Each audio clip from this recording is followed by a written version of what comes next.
رسميا جدول مباريات الزمالك كامل في دور المجموعات من بطولة الكونفدرالية الإفريقية عقب وقوع نادي الزمالك في المجموعة الثانية من كأس الكونفدرالية الإفريقية مع كل من سجرادة الأنجولي وسوار الغيني وأبو سليم الليبي. نقدم لكم جدول مباريات الزمالك في المجموعة الثانية وبالترتيب، حيث من المفترض أن يواجه نادي الزمالك فريق أبو سليم الليبي في المواجهة الأولى من دور المجموعات، وذلك في القاهرة يوم 26 نوفمبر القادم. ثم مواجهة فريق سوار الغيني خارج الأرض يوم 3 ديسمبر 2023.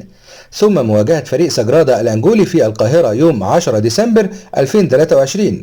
ثم إعادة مواجهة بطل أنجولا خارج القاهرة يوم 20 ديسمبر 2023. ثم مواجهة أبو سليم الليبي في ليبيا يوم 25 فبراير 24 عقب بطولة كأس الأمم الإفريقية.